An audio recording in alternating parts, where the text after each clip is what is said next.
북한이 지난 10일 노동당 창건 75주년을 맞아 전례 없는 심야 열병식을 연 데 대해서 정치권의 반응은 엇갈리고 있습니다. 여당은 이례적이라며 김정은 위원장의 유화 제스처에 주목하는 분위기지만 야당은 대통령의 종전선언 제안에 핵 전략 무기로 뒤통수를 쳤다고 지적했습니다. 국정감사도 이제 2주차에 접어들었는데요.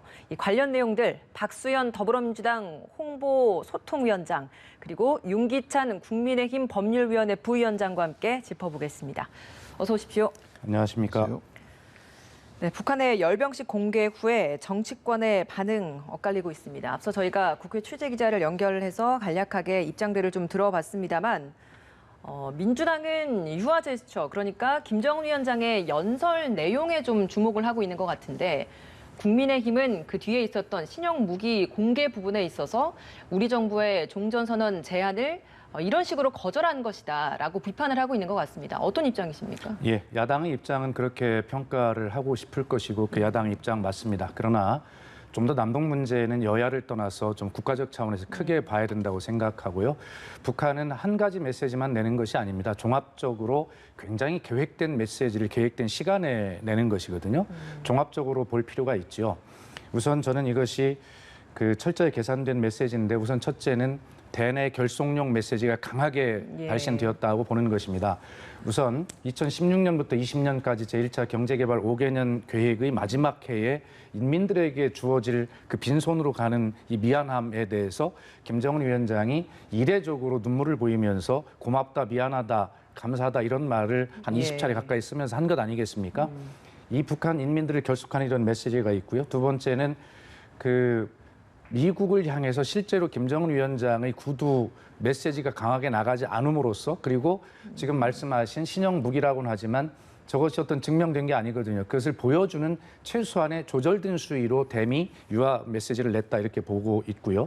그래서 남측에는 사랑하는 남녘 동포들이라고 언급하면서 이 코로나 방역이 끝나면 함께 손을 잡고 가자라고 하는 남측을 향한 남북 대화의 가능성까지 열어둔 철저하게 계산된 그리고 수위가 아주 굉장히 낮아진 그런 계산된 메시지다 이렇게 분석합니다. 예.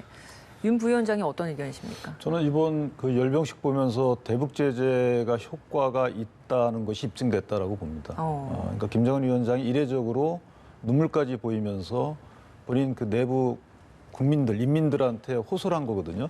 그만큼 북한의 삶이 어렵다는 겁니다. 그러니까 피치자들의 삶이 어렵게 되면 통치하는 사람들은 사실 버티기가 어려워요. 그러니까 뭔가 경제개발 5개년 계획 마지막 일인데 올해가 사실 아무것도 성과가 없단 말이죠. 이러다 보니까 또 코로나 때문에 중국과의 무역도 사실 닫혀 있고 장마당도 어렵고 하니까 북한 인민들의 삶은 사실은 굉장히 어려운 겁니다. 그렇다면 김정은 위원장 입장에서 보면 이제 앞으로 손 벌릴 때는 사실 이제 남한뿐이 없어요.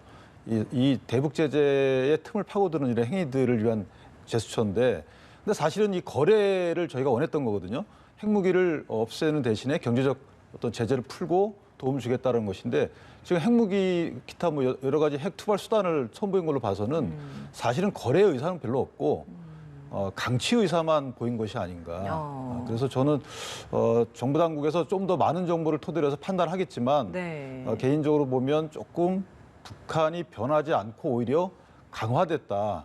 또 한편 보면 북한 내부 사정이 상당히 복잡하고 어려움에 직면해 있는 이 상황을 우리 정부가 어떻게 판단해서 이것을 활용할지에 대한 고민이 좀 필요하지 않을까라는 생각을 합니다. 그럼 이어서 바로 좀 질문을 드려볼게요. 청와대가 NSC 상임위 회의 열고 논의한 후에 입장 밝히지 않았습니까? 그러니까 유화 제스처에 대해서는 좀 긍정적인 입장을 내놓은 반면에 좀 더 지켜보겠다, 앞으로의 행동을 지켜보겠다 이런 입장이었는데 정부의 입장에 대해서 그럼 어떻게 생각을 하십니까? 근데 정부는 사실 이게 국가는 아니지만 외교적 멘트를 할 수밖에 없는 상황은 맞아요. 여기서 강하게 어떻게 할 수가 없지 않습니까? 그러니까 국방부는 유감이라는 표명을 했어요. 그러니까 국방부는 해당 부서답게 그렇게 표현하는 게 맞고 정부는 사실 그렇게 표현했지만 그것이 정부 당국의 모든 정보 분석을 통한 진심이 아니길 바랍니다. 그러니까 어떤 외교적인 수사에 그친 것으로 좀 파악을 하고 여러 가지 고민을 하고 있을 것으로 보이고 이번 기회를 사실 한반도에 좀 앞선 남북께서 강화라는 게 사실은 김정은 정권의 입장을 두둔해서 생길 필요까지는 없잖아요. 또 다른 방법도 있는 것이고 해서 여러 가지 경우의 수를 놓고 상당히 면밀히 판단하지 않을까 이렇게 생각합니다. 그 메시지 차원에서의 끝이 아니라 그 뒤에 더 많은 숙고가 있길 바란다라는 말씀이시고 어떻게 좀 생각을 하십니까? 네, 청와대 우리 윤기찬 메시지에 부위원장님께서 아주 면밀하게 잘 분석을 해주셨다고 생각을 해요. 북한은 여러 가지 형태로 메시지를 발신을 하는데 그 행간들을 잘 읽어내는 것이 중요하죠. 자기들 체면이 있기 때문에 정확하게 원하는 것을 바로 이야기하지 않습니다. 그런 식의 대화를 하는데 제가 이제 뭐 재밌게 좀 주목을 하는 것은 우선 북한이 이례적으로 심야 열병식을 했다고 하지 않습니까? 그리고 그 몇 시간 후에 자정에 조선중앙 TV를 통해서 이걸 방송을 내보냈어요.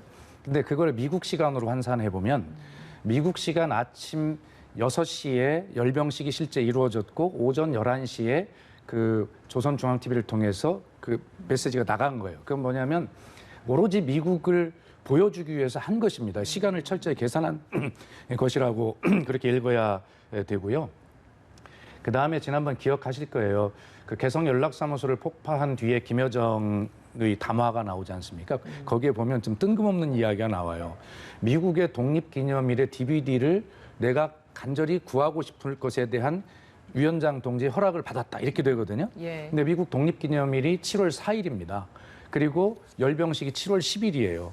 그래서 결과적으로 그 내용을 보면 그 미국 독립기념일 행사를 굉장히 따라했어요.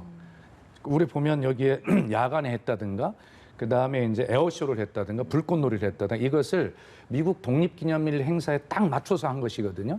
이렇게 보면 결과적으로 미국이 잘 주목할 수 있는 시간에 했고 그다음에 미국 독립기념일의 행사 내용을 그대로 따라서 맞춰서 하는 것을 보면 이것이 미국을 향한 그 제재와 압박, 우리 부위원장님 말씀대로 제재와 압박의 효과대로 미국을 철저하게 보여주기식이고 미국에 대한 유화 메시처다라고 그렇게 해석을 행간을 읽으면서 정부는 어떤 그런 여러 가지 분석들을 하고 대응책을 마련할 것으로 봅니다. 예, 알겠습니다.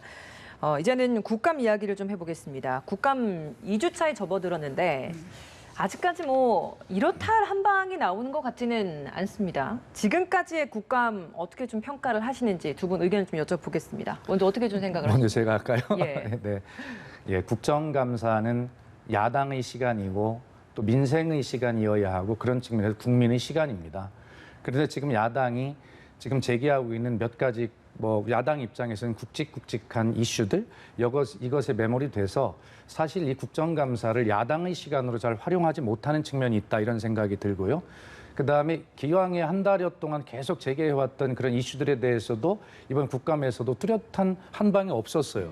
그렇기 때문에 시간만 낭비한 것이 아닌가 이런 생각이 들고 그래서 어떤 지지율들 정당 지지율들의 변화를 보면 그것이 이제 반영이 된다고 보는데 야당의 시간을 잃고 있다 이렇게 보는 것인데 그래서 우리 윤기찬 부위원장님 당의 중요한 일을 하고 계시니까 이제라도 남은 국감을 야당의 시간으로 그렇게 잘 활용할 수 있는 전략을 좀 수정을 해주셨으면 좋겠다는 예. 말씀을 드리고 그래서 민생 국감, 정책 국감, 국민의 시간으로 여야가 함께 만들어야 된다 이렇게 제안을 드립니다. 예, 들어보겠습니다. 예, 뭐 야당의 뚜렷한 한 방이 없던 거는 맞습니다. 그런데 그럴 만한 이제 상황이 주어지지 않았고요. 일단 국회 운영의 문화가 좀 변한 거. 그러니까 국회로서의 역할에 있어서 여당이 어느 정도는 조금 협조를 해왔었는데 국감에서만큼은 이번에는 관련 증인이나 자료 제출에 대해서 상당히 반응이 없다는 것입니다. 그러다 보면 일방적인 질문을 토대로 해서 상대방이 관계자가 부인을 하게 되면 더 이상 나갈 수 없는 것이고 국민들이 볼 때는 수차 똑같은 질문을 통해서 비난한다라고 뿐이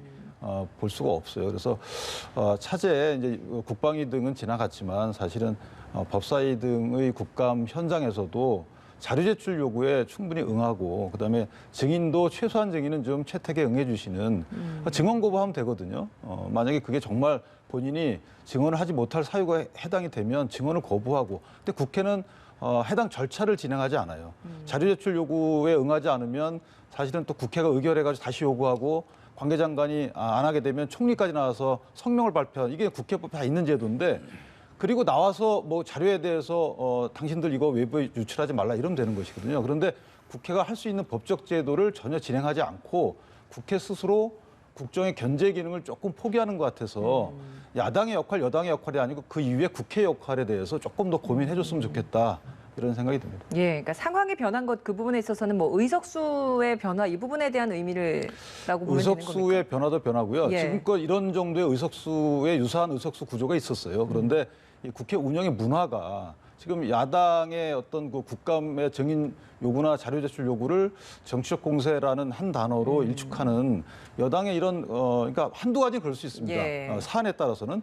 근데 일률적으로 이렇게 하는 것은 이슈화된 것에 대해서 그래서 국민이 보기에도 추후에 꼭 좋아 보이는 건 아니거든요. 이것이 나중에 역할이 바뀌거나 어쨌든 행정부를 견제한다는 의미에서 보면 마음은 내키지 않다 하더라도 어느 정도 절차 진행은 협조하는 것이 저는 맞다라고 생각합니다. 정부가 모든 재료나 자료나 증인 참고인 채택을 거부한 것이 아니고 실제로 민생국감이나 정책국감이 아니라 정쟁으로 흐를 수 있는 그런 부분들에 대해서만 제한적으로 응하지 않은 것이지 모든 국정을 전반적으로 야당이 들여다볼 수 있도록 하는 그런 자료나 증인 이런 것들은 원활하게 다 원칙대로 이루어지고 있다라고 하는 말씀을 꼭 드리고요. 정부가 아니라 여당을 말씀을 하시는 겁니까? 어떤 그러니까 정부가 아니라 여당이 그런 증인 출석 부분에 있어서 동의해주지 않는 그 부분에 대한 지금 말씀을 그렇죠. 해주시는 그건 거죠? 결과적으로 여당의 예. 문제니까. 그래서 뭐 결과적으로 우리 임기찬 부위원님 말씀 충분히 이해가 되는데 뭐 그런 측면 말고도 다른 실제로 민생을 살필 수 있는 뭐 그런 부분은 원활하게 잘 협조가 서로 되고 있다는 말씀을 좀 드리고 싶습니다. 그러니까 오늘 10개 상임위에서 국감 열리는데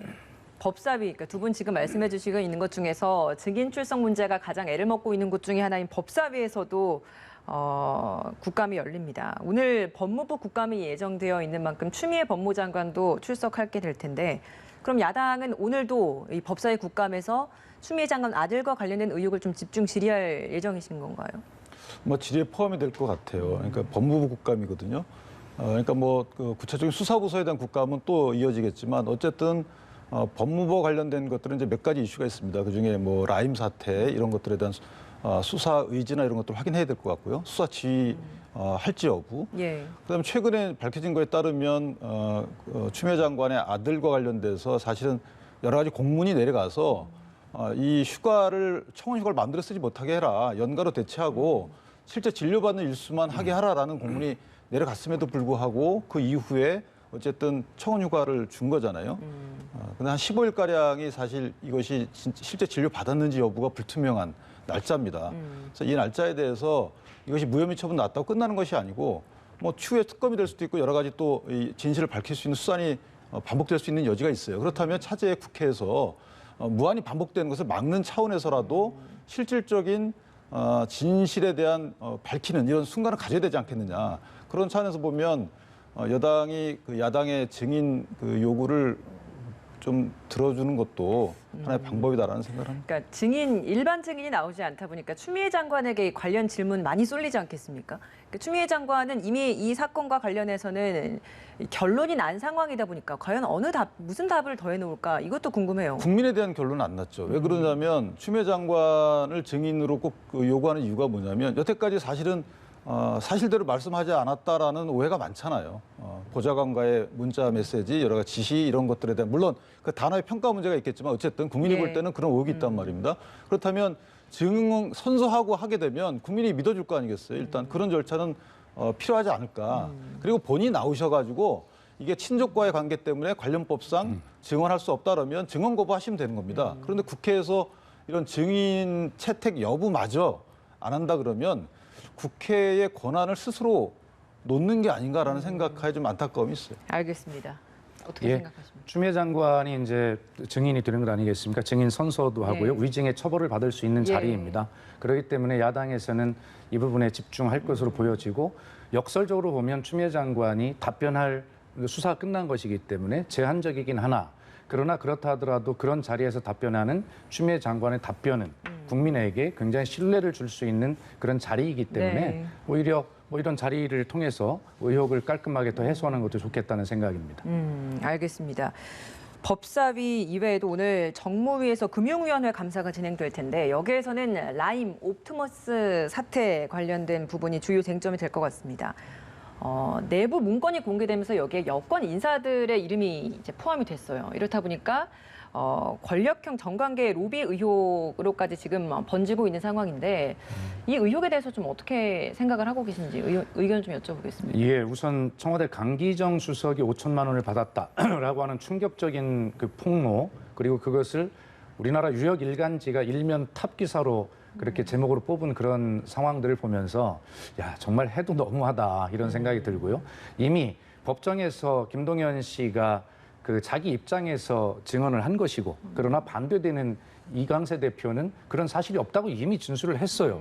그리고 거기에 더해져서 검찰이 이 수사를 그런 어떤 증언들이 있는 걸 알고도 뭉갠 거 아니냐라고 하는 의혹을 제기하는데, 이미 서울중앙지검 등 관련 검찰은 이미 검찰총장 등 라인에게 이런 중요한 사실들을 보고해왔고, 그리고 철저하게 수사를 할 계획임을 이미 밝히고 있어요. 그렇기 때문에 언론이 법정에서 나온 한 사람의 주장을 가지고 청와대 수석이 돈을 받았다, 그리고 여권 인사들이 연루됐다, 검찰이 수사를 안 한다라고 하는 것은 언론이 어떤 의혹을 제기할 수 있으나 확정적으로 그 국민이 그렇게 인식하도록 그렇게 인식을 끌고 가는 것은 언론이 굉장히 중대한 오류를 범하고 책임질 일을 하는 것이다, 이런 생각이 들고요.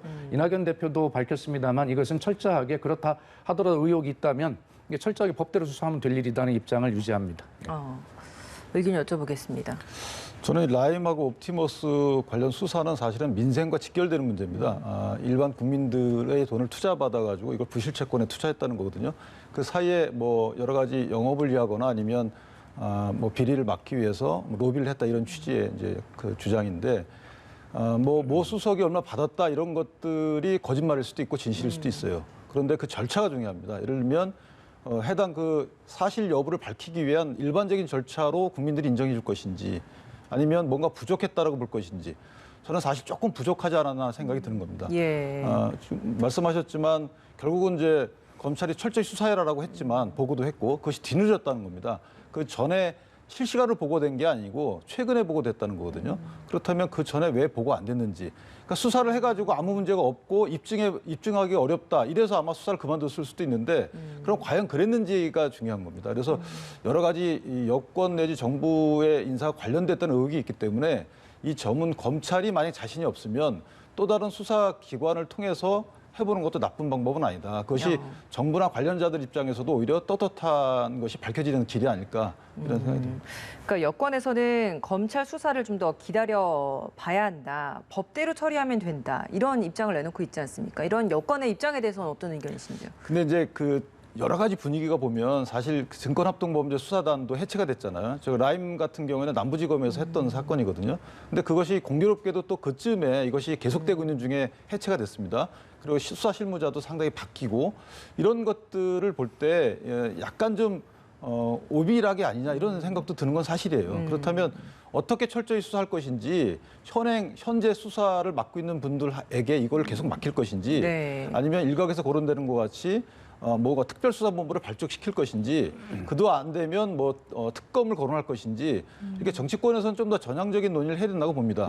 예를 들어서 지금 현재 이것이 진실이냐 아니냐가 아직 안 밝혀졌기 때문에 좀 더 두고 보자라는 것보다는, 예. 그동안의 수사가 사실은 국민의 기대에 못 미쳤기 때문에 다른 방법을 강구할 수도 있지 않겠느냐라는 데까지 논의가 가야 된다라고 생각합니다. 그러니까 야권에서는 윤석열 총장이 나서서 몸통을 좀 밝혀라, 이런 주장도 하고 있잖아요. 그러니까 지금 부위원장께서 말씀해 주시는 부분도, 그러니까 수사 때문에 수사 여지가 아직 남아 있는 상황이라서 어떤 것이 진실이다라고 확정되지는 않았지만, 수사팀에 대한 좀 변화나 좀 더 구체적인 수사가 다시 이루어질 수 있도록, 진실을 잘 밝힐 수 있도록 어떤 변화는 필요하지 않냐, 여기에 대해서는 어떤 의견이십니까?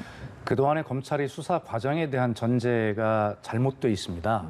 그동안에 보고를 하지 않았다, 그리고 자의적 판단을 했다, 이런 것들이 이제 지금 그 보수 일부 언론과 야당의 주장인데요.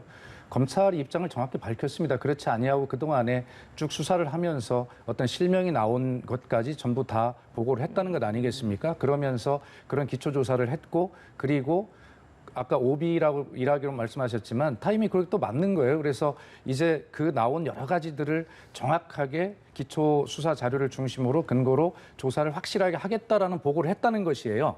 그렇기 때문에 검찰이 그동안에 어떤 것을 은폐하거나 축소하거나 보고를 안 했다거나 이런 것들을 전제로 지금의 수사 여부에 대한 판단 이런 걸 하는 것은 전제가 잘못되었다 하는 생각이고요.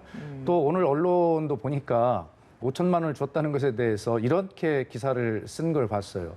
아니 줬으니까 줬다고 하겠지 안 준 걸 줬다고 했겠냐? 이게 소설입니까? 이렇게 해서는 안 되죠. 예.